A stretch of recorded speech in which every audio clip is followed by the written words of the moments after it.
Welcome back to the channel friends. जब से मैंने अपना यूट्यूब चैनल स्टार्ट किया है तब से लेकर अब तक ऑलमोस्ट 5 इयर्स हो गए हैं अब मुझको।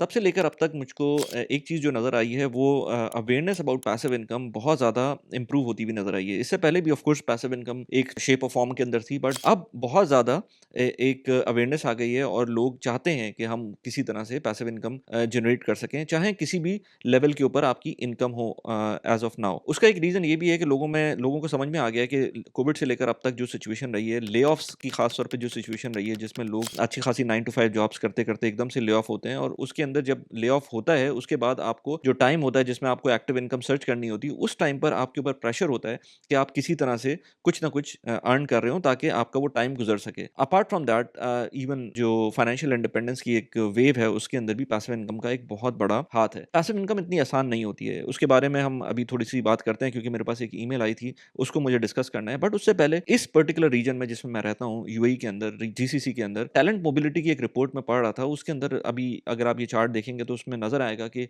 यूएई और सऊदी किस तरह से एक लेवल के ऊपर हैं, जिसके अंदर आपको नज़र आ रहा है कि पॉजिटिव टैलेंट मोबिलिटी यहाँ पर हुई है पिछले 1 साल के अंदर। ये रिपोर्ट जो है 2024-2025 के दरमियान की रिपोर्ट है, बीसीजी की रिपोर्ट है।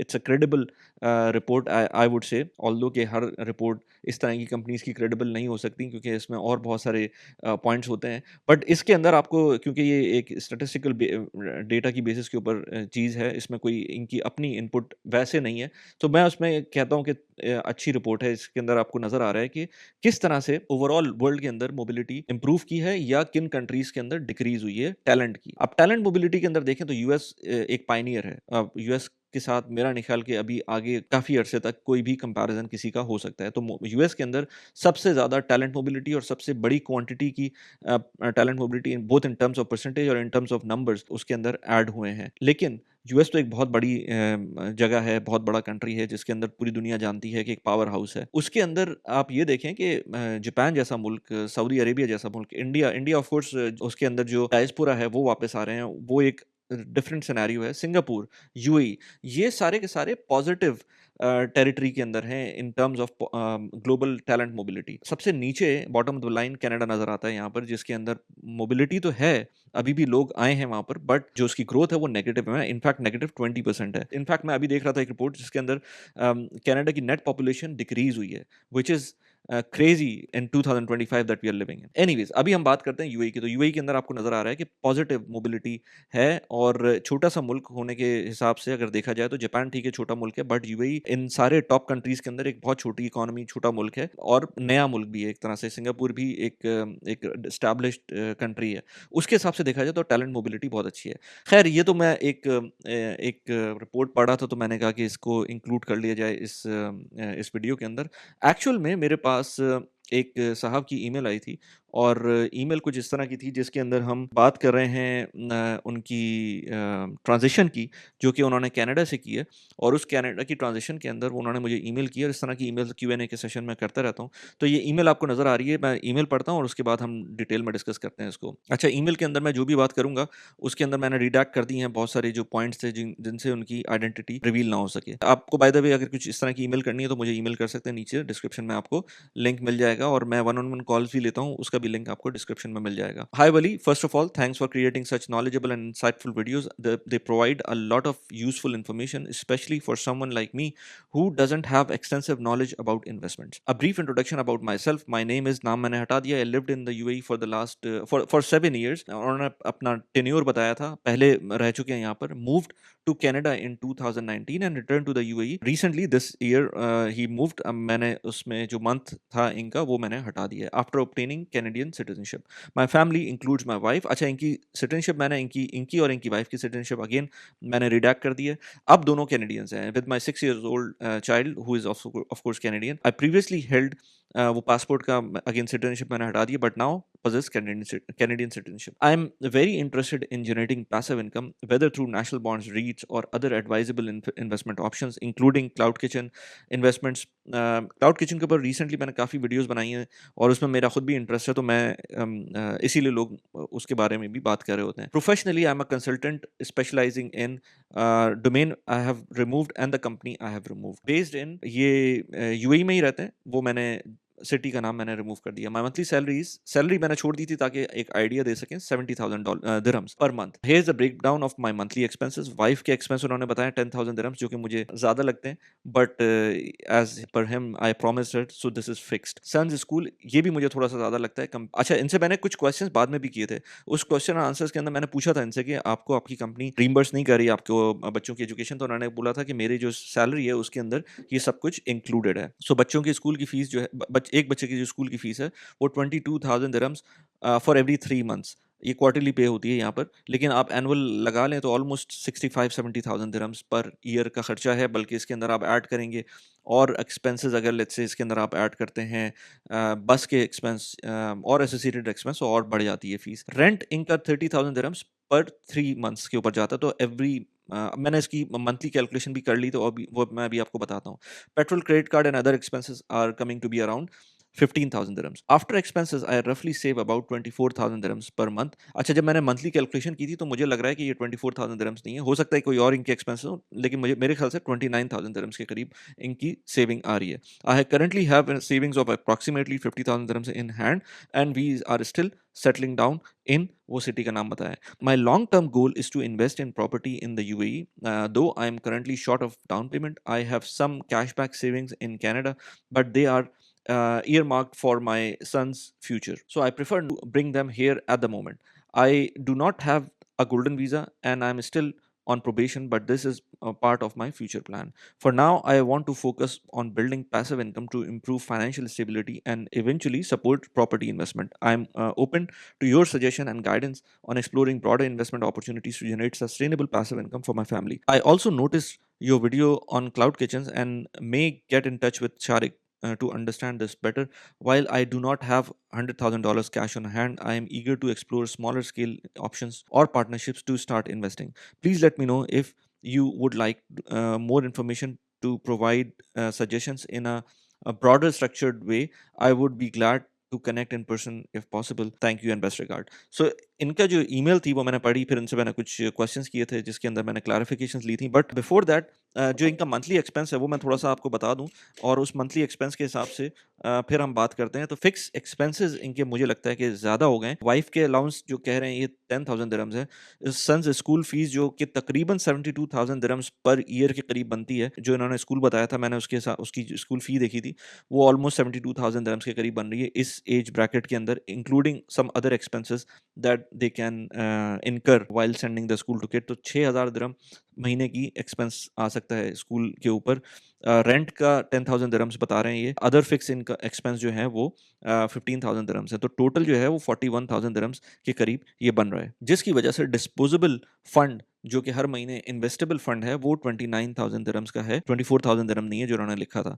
अच्छा, एक चीज़ मैंने इनसे ये पूछी कि आपकी जहाँ भी जो बैक होम कंट्री है आपका, उसके अंदर आपकी जो फैमिली है, जो आपकी पेरेंट्स हैं, उनको कोई सपोर्ट कर रहे हैं? तो उन्होंने बताया था कि कोई सपोर्ट एज़ सच नहीं कर रहे, क्योंकि वो ऑलरेडी एस्टैब्लिश्ड हैं एंड उनका कुछ बिज़नेसेस हैं पेरेंट्स के, और इनकी बैक होम फैमिली को कोई एज़ सच सपोर्ट नहीं करना। तो उसकी वजह से मुझे लग रहा है कि आपके जो पैसे जो 29,000 दिरहम्स हैं वो आपके अपने होंगे and you are able to employ them as you want. अच्छा, अर्ली 40s के अंदर है, एज यहाँ पर नहीं लिखी थी, बट अर्ली 40s के अंदर इनकी एज है और जॉब बड़ी स्टेबल किस्म की है। लोगों को प्रॉब्लम होती है, एक चीज़ होती है इनकम प्रॉब्लम और एक चीज़ होती है मनी प्रॉब्लम। जो इनके पास प्रॉब्लम है वो इनकम प्रॉब्लम नहीं है, इनकी प्रॉब्लम मनी प्रॉब्लम है, क्योंकि इनको मैनेज इस वक्त करना है। अभी बहुत ज़्यादा टाइम नहीं हुआ दोबारा से यूएई आए हुए। तो मुझे एक चीज़ तो मैं इनको पॉइंट आउट करूँ कि आपकी जो पिछली 7 ईयर्स या इस तरह की कोई इन्होंने टाइम बताया था कि यूएई में रह चुके हैं, तो उस टाइम की कोई इनके पास सेविंग्स नहीं है। तो विच इज़ वेरी अलार्मिंग कि आप इस स्टेज पर आकर आपके पास कोई मेजर सेविंग्स नहीं है। तो उन्होंने बताया था कि थोड़ा से पैसे कनाडा के अंदर हैं जो बच्चों की एजुकेशन के लिए उन्होंने रखे हुए हैं, which is fine, but apart from that इतनी ज़्यादा एक्सपेंस नहीं आ सकता। बीइंग पीआर या सिटीजन होल्डर ऑफ कनाडा आपको ज़्यादा एक्सपेंस नहीं लगता जब बच्चों को आप हायर एजुकेशन की तरफ लेके जाते हैं।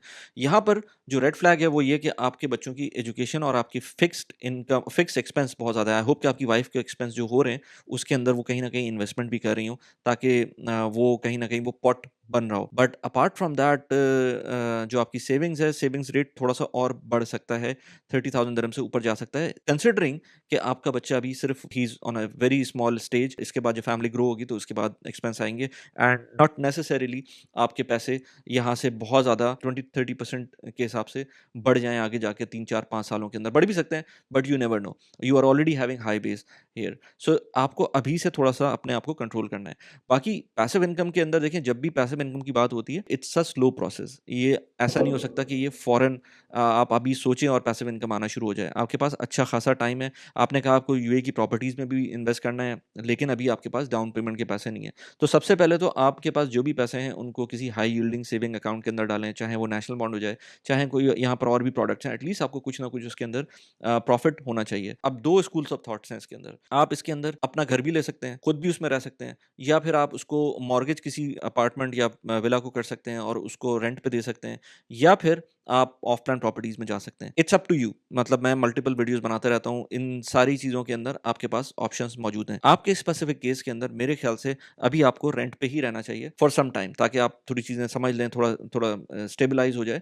इन बिटवीन दैट टाइम जितने पैसे अभी आपके पास 50,000 दिरहम्स हैं, इतने में तो आपके पास कोई भी प्रॉपर्टी नहीं आ सकती। आपको एटलीस्ट आपके हाथ में 200,000 दिरहम्स होंगे, तो जाकर कोई स्टूडियो का ऑफ प्लान आप ले सकते हैं। अगर आप किसी अच्छी प्रॉपर्टी के ऊपर जाएंगे भी, लेट्स से 2 बेडरूम अपार्टमेंट की तरफ जाएंगे भी, अगर आपको रेंट के लिए भी लेना है, तो 2 बेडरूम अपार्टमेंट का भी रेंट, आई मीन उसकी प्राइस होगी वो 1.1 प्लस ही होगी। अच्छे अपार्टमेंट की 1.1 1.2 मिलियन दिरहम्स के करीब ही उसकी होगी। और अगर आप 20-30% उसको डाउन पेमेंट करते हैं, तो 300,000 दिरहम्स आपकी जेब में होना चाहिए।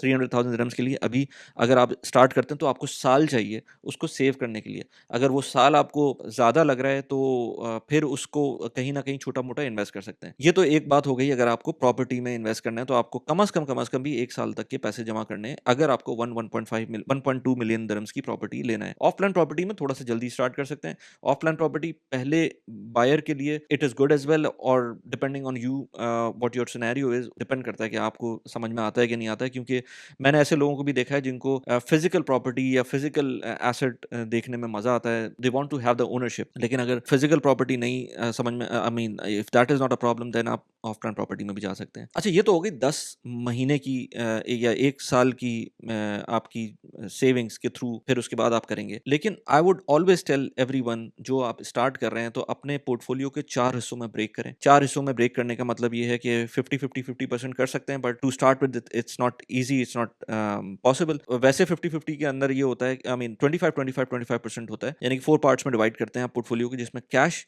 होता है, जिसमें रियल एस्टेट होती है, जिसमें स्टॉक्स होते हैं, जिसमें लेट्स से आप कमोडिटीज़ होती हैं। सो कमोडिटीज़ के अंदर ऑफ कोर्स गोल्ड होता है और सिल्वर होता है, या इस तरह की चीज़ें होती हैं। इनके ऊपर मैंने वीडियोस बना चुका हूँ, आप जाके देख सकते हैं। कार्ड्स में मैंने लगा दिए कैसे आप खरीद सकते हैं गोल्ड को, क्योंकि गोल्ड बाय करना in solid form it's not always possible जब आपके पास कम पैसे हों। सो अभी से आप ये कर सकते हैं कि अगर आपके दिमाग में प्रॉपर्टी को थोड़ा साइड में कर दें, तो आप इन 3-4 चीज़ों के ऊपर काम कर सकते हैं, जिसके अंदर आप अगर यूएस के स्टॉक्स में इन्वेस्ट करना चाहते हैं, जिस होम कंट्री में भी आप इन्वेस्ट कर सकते हैं, जो आपका होम कंट्री है वो भी बुरा नहीं है, उसमें भी आप जा सकते हैं, उसके म्यूचुअल फंड्स ले सकते हैं। बट अगर आपको नहीं करना वहाँ पर, और आपको यूएई में ही रहना है, या इंटरनेशनल मार्केट्स का ही एक्सपोजर लेना है, then you can start investing through Sarwa. Sarwa के अंदर अगर आप ऑटोमेटेड प्लेटफॉर्म यूज़ करते हैं, जो आप जो सेइंग कि आपको नहीं पता कि इन्वेस्टमेंट्स कैसे होती हैं, so I would suggest you to go for Sarva invest platform, जो कि आपके बिहाफ पे इन्वेस्टमेंट करते हैं। मैंने सर्वा के ऊपर मल्टीपल वीडियोस बनाई हैं, उनको आप जाके देख सकते हैं। लास्ट वीडियो का मैंने लिंक भी लगाया हुआ है। It's a very good platform, जिसके अंदर आप एज लो एज $1,000 $2,000 से स्टार्ट कर सकते हैं, and slowly built it up. चाहे मार्केट नीचे जाए, चाहे मार्केट ऊपर जाए, आप एक वेल डाइवर्सिफाइड पोर्टफोलियो लें, जिसके अंदर सर्वा के अंदर रिस्क लेवल नंबर 6 पे जाएं, ताकि आप, क्योंकि छोटी अमाउंट लगा रहे होंगे, तो छोटी अमाउंट का डायरेक्ट एक्सपोजर पूरी दुनिया की स्टॉक मार्केट के ऊपर होगा। आपको कोई स्टॉक पिक करने की ज़रूरत नहीं होगी। सर्वा का अगर अकाउंट खोलना है, तो नीचे लिंक दिया हुआ है डिस्क्रिप्शन में, उसको आप यूज़ करते हुए खोल सकते हैं अपना अकाउंट। अप टू 3,000 दिरहम्स का रेफरल बोनस भी मिल सकता है। लिंक दिया हुआ है, उसके अंदर terms and conditions are going to be applied once you are opening the account. Sarwa is very good. कितनी परसेंटेज पोर्टफोलियो का डालना है, मैं हमेशा कहता हूँ कि जो लोग सर्वा या किसी और इन्वेस्टमेंट प्लेटफॉर्म पे जा रहे हैं, तो कम से कम 5 से 10 साल का लें। 10 साल का लें तो ज़्यादा अच्छा है, अपना horizon, so that it grows well. Right now, market is up, but किसी को नहीं पता कि मार्केट कब नीचे जाएगी, कब ऊपर जाएगी। तो बेहतर ये है कि आज से इन्वेस्टमेंट स्टार्ट करें। भले अगले साल मार्केट नीचे भी चली गई हो, आपने उसको डॉलर कॉस्ट एवरेजिंग किया होगा, एक टाइम आएगा वर्ल्ड इकोनॉमी ऊपर जाएगी, आज नहीं तो 2 साल बाद, 3 साल बाद वो ऊपर जाएगी। सो ये लॉन्ग टर्म की इन्वेस्टमेंट है। इन पैसों को किसी सूरत भी आपको जब भी इन्वेस्ट कर दिया, इनको आपको प्रॉपर्टीज़ के अंदर डालने की ज़रूरत नहीं है। ये एक अलग एसेट क्लास है और इसको ऐसे ही कंटिन्यू करना है। इससे पहले मैंने बाय द वे बात कर ली आपसे कि आप कोई हाई यील्डिंग सेविंग अकाउंट खोल लें, उसके अंदर पैसे जितने भी पैसे हैं वो उनमें डालें, ताकि आपके पास इमरजेंसी फंड भी रहे और आपके पैसे आपके पास रहें, थोड़ा बहुत ग्रो भी कर रहे हों, इन्फ्लेशन उनको बिल्कुल बुरी तरह से ईट अप ना कर ले। फिर सर्वा की बात आ जाती है, फिर उसके बाद कमोडिटीज़ की बात आ जाती है। आई डोंट नो कि कितना गोल्ड आपके पास आपके हाथ में है, वरना सर्वा के थ्रू ही आप गोल्ड भी ले सकते हैं, सिल्वर भी ले सकते हैं। थोड़ा बहुत उसको एक्सपोजर लें, अपनी टोटल नेटवर्थ का एटलीस्ट 10% 15% के करीब मेटल्स के अंदर रहें रखें। मैं तो गोल्ड के अंदर 10% तो एटलीस्ट ट्राई करता हूँ कि हर वक्त मेंटेन रहे मेरा एक्सपोजर इन गोल्ड। फिर आते हैं रियल एस्टेट के ऊपर। अब रियल एस्टेट के अंदर जैसे मैंने पहले बोला कि इतना आसान नहीं है, आपको 1 साल चाहिए। तो मैं ये कहता हूँ कि आप छोटी प्रॉपर्टी से स्टार्ट करें। आप अगर लेट्स से 2 लाख दिरहम भी आपके पास सेव हो जाते हैं, तो आप किसी स्टूडियो के अंदर उसकी या तो डाउन पेमेंट कर सकते हैं या उसको मॉर्गेज कर सकते हैं, क्योंकि आपकी सैलरी इस तरह की है कि आपको आराम से मॉर्गेज मिल जाएगी। सो आप बहुत सारे काम कर सकते हैं। वन ऑन वन कॉल भी कर सकते हैं मुझसे, या नीचे एक नंबर दिया हुआ है उसके ऊपर व्हाट्सएप करके आप रियल एस्टेट कंसल्टेंसी अगर लेना चाहते हैं तो वो भी ले सकते हैं, क्योंकि आपके पास कैश फ्लो अच्छा है। 30,000 dirhams, almost 30,000 dirhams per month अगर सेविंग कर रहे हैं आप, तो आप बहुत जल्दी एक डाउन पेमेंट बना सकते हैं एंड देन उसके थ्रू फंड कर सकते हैं अपनी प्रॉपर्टी।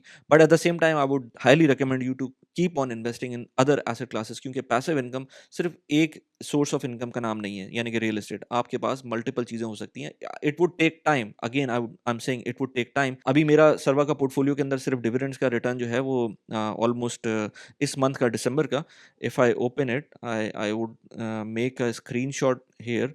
बट जो उसका मेरे पास इस वक्त $62,000 का पोर्टफोलियो है, इन्वेस्ट पोर्टफोलियो का $22,000 का इन्वेस्ट पोर्टफोलियो, उसका जो इस मंथ के डिविडेंड्स हैं आप ये देखें, $23 का एक डिविडेंड है, $35 का एक डिविडेंड है, $9 का एक डिविडेंड है और $107 का एक डिविडेंड है और $2.14 का एक डिविडेंड है। डिफरेंट फंड्स हैं इसके अंदर, डिफरेंट किस्म की चीज़ें हैं, उसमें इन्वेस्टेड होता हूँ मैं। तो मैंने उसके अंदर इसकी अलग से वीडियो भी बनाई हुई है, तो उसको जाके देख सकते हैं। सो स्लोली एंड ग्रेजुअली $20,000 के ऊपर ये एक मंथ के अंदर, दिसंबर के अंदर ये डिविडेंड्स मिले। हो सकता है जनवरी में कोई डिविडेंड ना आए, या हो सकता है थोड़ा सा डिविडेंड आए, और फिर आपके फंड की वैल्यू भी बढ़ रही होती है, प्राइस भी बढ़ रही होती है। जैसे जैसे स्टॉक मार्केट बढ़ती है वैसे वैसे आपकी प्राइसेस भी बढ़ रही होती हैं, and it's usually beating the inflation, usually, because sometimes stock market नीचे भी जा सकती है। कोई एक साल होगा जिसमें, या 2 साल होंगे जो स्टॉक मार्केट नीचे चली जाएगी, but you have to keep on investing, you have to keep on your exposure into it. मैं सबको यही बोलता हूँ कि रियल एस्टेट के अंदर अगर आपको इन्वेस्ट करना है तो आप ठीक है करें, लेकिन अपना कुछ ना कुछ पोर्टफोलियो का पार्ट स्टॉक मार्केट में हर वक्त रखें, और वो पैसे नॉन निगोशिएबल होना चाहिए कि उनको आपको लिक्विडेट नहीं करना है, उनको स्टॉक मार्केट में ही रखना है। जैसे मैंने कहा कि आप स्टूडियो ले सकते हैं या छोटी प्रॉपर्टी ले सकते हैं, छोटे पैसों से स्टार्ट कर सकते हैं। इसके अलावा Stake, Smart Crowd, Crypto Block, इस तरह के प्लेटफॉर्म भी हैं जिनके थ्रू आप यूएई की प्रॉपर्टीज में एक्सपोजर ले सकते हैं। But again those are very long term, again and 5 years का टाइम पीरियड चाहिए आपको, अगर वो पैसे ऐसे हैं आपके पास जो आपको कहीं और इन्वेस्ट नहीं करने, और 5 साल के लिए आप लॉक कर सकते हैं। कुछ चीज़ें ऐसी भी होती हैं स्मार्ट क्राउड और स्टेक के अंदर कि फिक्स एंड फ्लिप के प्रोजेक्ट्स होते हैं जो 1-1 साल, 1.5-1.5 साल के होते हैं, उनको आप ले सकते हैं अगर आप शॉर्ट टर्म के लिए करना है। वरना ओवरऑल स्टेक और स्मार्ट क्राउड एक 5 ईयर्स का प्रोजेक्ट है। मैं जो भी पैसे इन्वेस्ट करता हूँ वो 5 साल के लिए होते हैं। अगर उसमें पहले आपकी कोई इन्वेस्टमेंट मैच्योर हो जाती है, वेल एंड गुड। अगर नहीं होती, then you have to keep for 5 years, at least 4 to 5 years. So this is my target. So उसमें एनुअलाइज रिटर्न 8 to 10% का करीब का मिल सकता है। सो जो अच्छी इन्वेस्टमेंट्स हैं डॉलर टर्म्स के अंदर 8 to 10% का टारगेट करेंगे, कभी आपको ज़्यादा मिल सकता है। S&P 500 के अंदर इस साल 15, 16, 17% का रिटर्न मिला है। यूजुअली स्टेक, स्मार्ट क्राउड के अंदर मुझको 8 to 9% का रिटर्न मिलता है। सब कुछ मिला लें, अगर मतलब जब प्रॉपर्टी एग्जिट होती है तो एनुअलाइज रिटर्न इसका 8 to 9% के करीब मिलता है। इसी तरह से जो प्रॉपर्टीज होती हैं, यूएई की प्रॉपर्टीज इस वक्त तो बहुत अच्छा रिटर्न दिए पिछले 3-4 सालों के अंदर। आगे you never no, but I think returns of rent plus the cost of apartment itself, ये आपको जो टोटल रिटर्न देगा ये 8 to 9% अभी भी मिल सकता है, both in terms of dividend plus, या हो सकता है 10%, या हो सकता है इससे भी ज़्यादा, depend on on on the property you are buying, depending on what kind of thinking you have. Either you have complete solely passive income, क्योंकि मैं अभी इस स्टेज पे हूँ कि मुझे पैसिव इनकम नहीं चाहिए। मुझे पैसिव इनकम ऑफ कोर्स चाहिए, बट आई मीन टू से मुझे एसेट प्राइस एप्रिसिएशन चाहिए।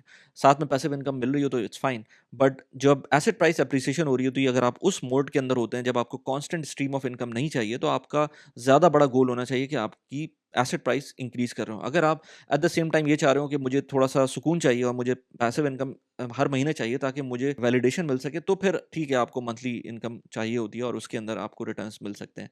So all these asset classes, जिसमें फिक्स इनकम हो गई, जिसमें कमोडिटीज़ हो गई, जिसमें आपकी रियल एस्टेट हो गई, जिसमें स्टॉक्स हो गए, इसमें पैसिव इनकम भी मिल रही होती है और इसमें प्राइस एप्रिसिएशन भी मिल रही होती है। बारिंग लेट्स से गोल्ड के अंदर आपको passive income in the form of every month rental वगैरह नहीं मिल रहा होता।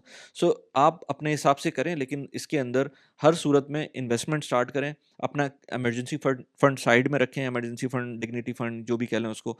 मैं उसके ऊपर मैंने इंग्लिश चैनल के ऊपर अलग से भी रिसेंटली एक वीडियो बनाई है, उसको जाके देख सकते हैं। सो ये चीज़ें आप करते रहेंगे ना, तो ऑटोमैटिकली 1 साल, 1.5 साल के अंदर आपको रिजल्ट्स नज़र आना शुरू हो जाएँगे और जब रिजल्ट्स नज़र आएँगे तो फिर आपकी जो कन्विक्शन है वो बढ़ जाएगी और फिर आप उसके अंदर खुद से ज़्यादा इन्वेस्ट कर सकते हैं। Just to give you an example, अभी मैं रिसेंटली मैंने शायद लिंक्डइन पे पोस्ट बनाई थी, एक वीडियो बनाई थी जिसमें मैंने बताया था कि पैसिव इनकम लास्ट ईयर मैं अपने देख रहा था, तो लास्ट ईयर यानी 2025 के अंदर passive income was only 20% of my income for the last year. 80% फिर भी एक्टिव इनकम थी। तो इतना नहीं हो सकता कि आप पैसिव इनकम से बहुत अल्टीमेटली बहुत ज़्यादा पैसे बना रहे हो। बहुत ज़्यादा पैसे बनते हैं, but relative to what you are doing in actively, passive हमेशा कम ही रहती है। एक टाइम पर आके वो बढ़ती है और आपका तो स्टार्ट हुआ है अभी। अगले 10 साल आपके पास हैं जिसमें आप अपनी पैसिव इनकम को ग्रो कर सकते हैं बाय फार। अच्छा, इसके अंदर एक चीज़ और ये कि इन लोग जो बहुत सारे लोगों को लगता है कि यहाँ पर बहुत अच्छे पैसे मिलते हैं, यूएई में बहुत अच्छे पैसे मिलते हैं, 70,000 dirhams is a good salary, but then you can see how what kind of expenses are there. Because अगर आपके पास बच्चों की एजुकेशन नहीं मिल रही है ना, और आप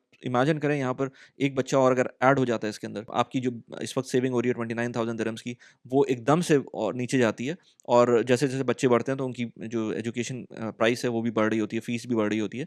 सो ये अभी 29,000 दिरहम्स है, 1-2 साल बाद अगर कोई और बच्चा आता है उसके अंदर 3 साल बाद लेट्स से, तो ये कम होकर, और सैलरी इतनी रहती है तो कम होकर आपकी सेविंग्स 20,000 दिरहम्स रह जाएँगी and then the cycle goes on और फिर इन्फ्लेशन बढ़ेगी। इन्फ्लेशन जब बढ़ रही होगी तो आपकी रेंट्स भी बढ़े होंगे, हर चीज़ बढ़ी होगी। तो आप अपनी सैलरी पे कंप्लीटली रिलाय नहीं कर सकते, इसलिए पैसिव इनकम होना लाज़मी है।